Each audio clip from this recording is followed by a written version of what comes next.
Bonjour tout le monde, j'espère que vous allez bien. On est actuellement mercredi après-midi et en ce moment, on va pas se le cacher, c'est vraiment un petit peu la course entre l'intensité du boulot ces dernières semaines et les journées qui sont ultra courtes où il fait nuit très tôt. J'ai pas du tout eu le temps de prendre la caméra et de me poser, que ce soit pour papoter avec vous ou même simplement pour faire des trucs à l'appart. Donc je me dis que je vais bloquer 2 heures là dans mon après-midi pour faire plein de petits trucs qui traînent.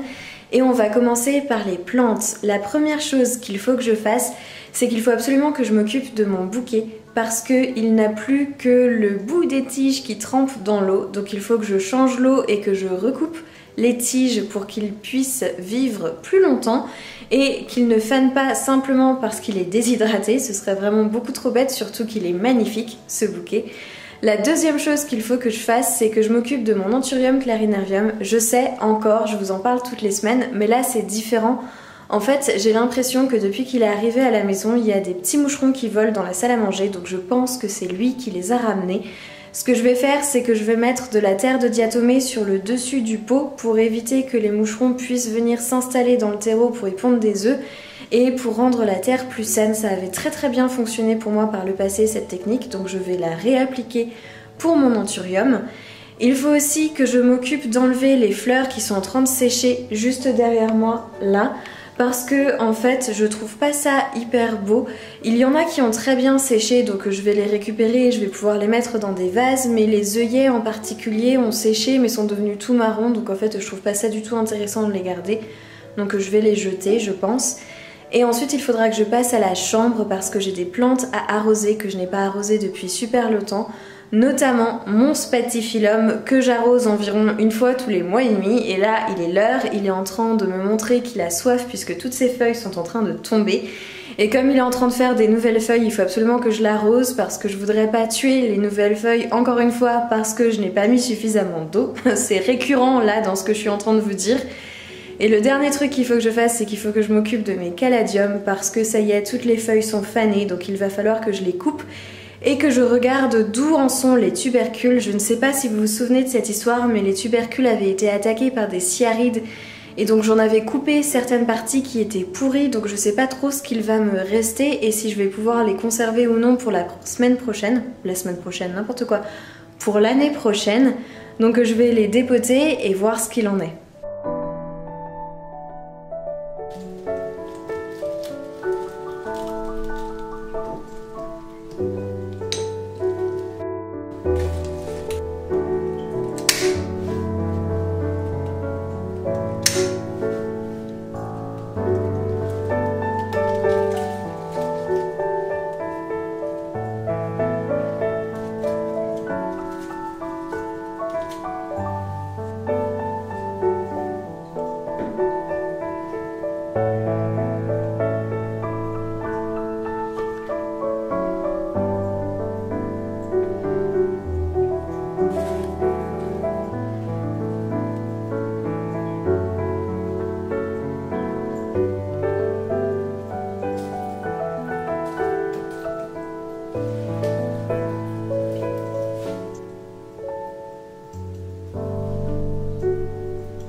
J'en profite aussi pour vous montrer mon nouveau bébé, ce Xanthosoma lindeni. C'est une histoire assez rigolote parce que à la base j'avais vu cette plante chez Jardiland et en fait je m'étais dit oh trop bien, elle est trop belle, je vais la prendre absolument. Et en fait j'avais regardé sous les feuilles et elle était pleine de cochenilles farineuses, donc je l'avais reposée, j'avais regardé toutes celles qui étaient autour, elles étaient toutes bourrées de cochenilles farineuses. Donc je m'étais dit bah c'est ridicule, je vais pas ramener une plante chez moi qui a plein de nuisibles, donc je la laisse au magasin. Et puis j'y pensais plus, et là ces derniers temps j'ai été chez Truffaut. Vous allez dire je passe ma vie chez Truffaut. En vrai c'est parce que j'étais en train de faire des calendriers de l'Avent, je peux le dire maintenant parce qu'ils vont être reçus à partir du moment où la vidéo va sortir. Mais je faisais des calendriers de l'Avent pour ma maman et ma sœur et je cherchais des petites décos de Noël à mettre dedans et je sais que chez Truffaut ils ont une jolie sélection donc j'étais là-bas pour ça. Et forcément j'ai profité du fait d'aller en jardinerie pour faire un tour du côté des plantes et j'ai revu exactement la même plante que celle que j'avais vue chez Jardiland et je me suis dit c'est le destin. Voilà, donc du coup elle a atterri à la maison et elle trône pour le moment fièrement sur les étagères. Je sais pas trop si je vais la laisser là ou si je vais la mettre dans la chambre pour remplacer les caladiums que je vais enlever. Mais en tout cas je ne regrette absolument pas de l'avoir ramenée à la maison parce que mon Dieu ces feuilles sont juste magnifiques.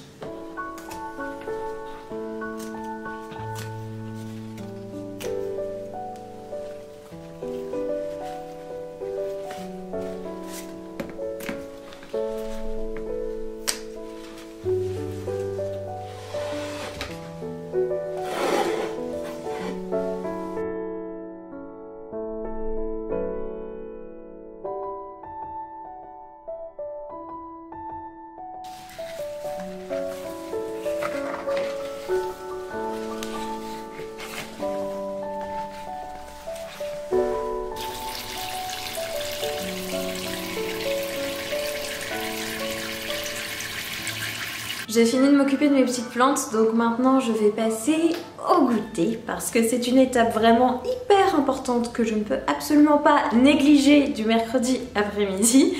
Donc je pense que je vais faire des petits muffins aux pépites de chocolat et pour ça je vais utiliser des petites cases, je vais les chercher.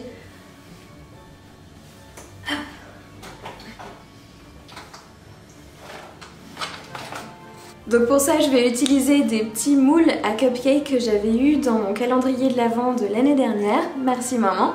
Et donc comme c'est le 1er décembre aujourd'hui, je me suis dit que c'était l'occasion de commencer à se mettre dans l'ambiance.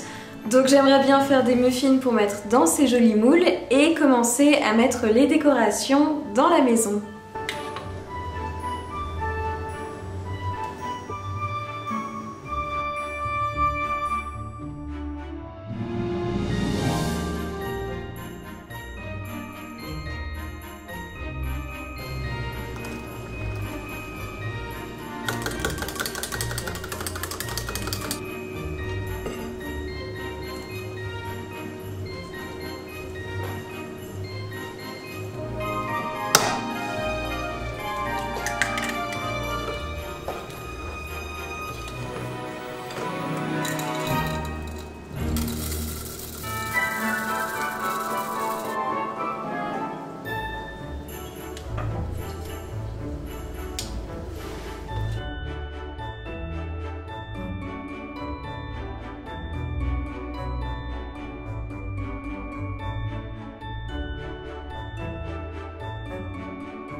Coucou tout le monde, on est jeudi en fin de matinée et en fait j'avais une grosse pause déjeuner ce midi donc j'en ai profité pour aller récupérer 2 colis qui sont arrivés.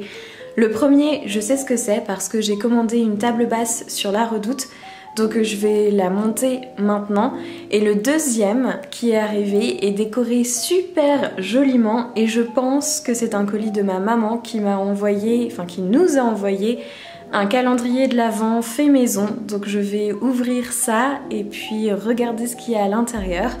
Mais en tout cas, rien que le paquet est vraiment super mignon et j'ai super hâte de voir ce qu'il y a à l'intérieur.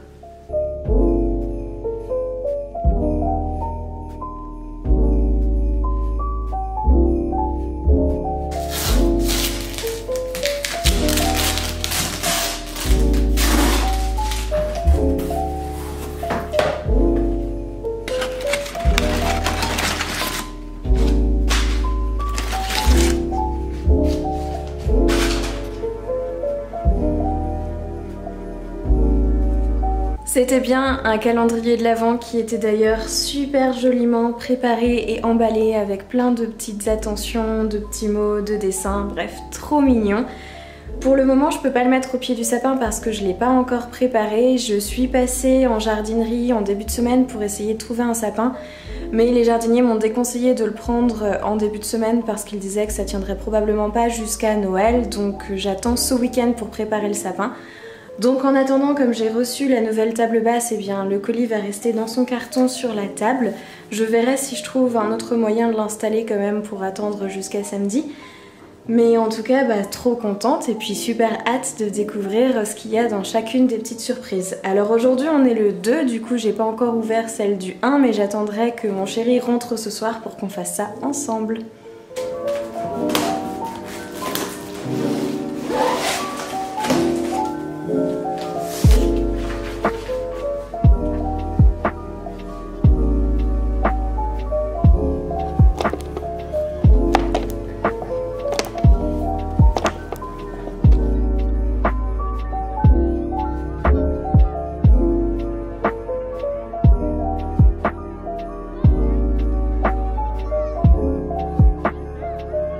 Décidément, c'est la journée des colis puisque quand j'étais en train de monter la table basse, le facteur a sonné et m'a livré mon colis Cabaya. En fait, mon chéri m'avait offert un sac de la marque Cabaya pour Noël il y a de ça 2 ans.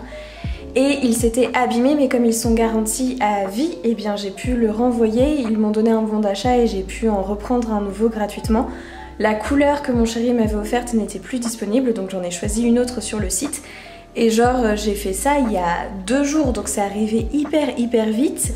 Et du coup je vais pouvoir l'ouvrir et l'utiliser cet après-midi pour aller au travail. Trop bien!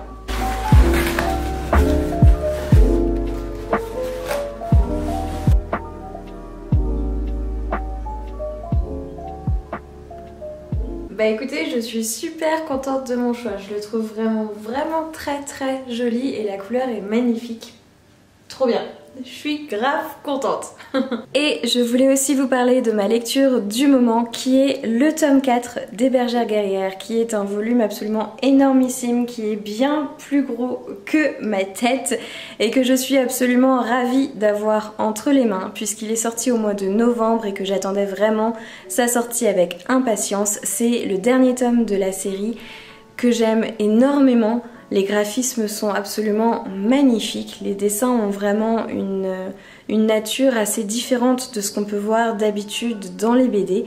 Et les Bergères Guerrières, ça raconte l'histoire de femmes qui habitent dans un village et qui sont obligées de se former à l'art de la guerre puisque tous les hommes du village sont partis au front pour mener une guerre dont on ne connaît pas l'issue. On suppose qu'elle fait toujours rage. Mais en attendant que leurs hommes soit reviennent, soit soient vraiment déclarés morts et disparus à jamais, les bergères décident de prendre les choses en main et de se former pour défendre leur village. Et de là va découler toute une série d'aventures pour notre héroïne qui est une petite fille. Alors à la base c'est une BD jeunesse, mais si jamais le pitch vous tente, allez-y les yeux fermés, vous ne le regretterez absolument pas. Et d'ailleurs Alexandra de la chaîne Alex Bookin en Prada en avait aussi parlé dans ses vidéos et elle l'avait recommandé très chaudement, donc vous ne pouvez pas vous tromper si Alexandra en a parlé.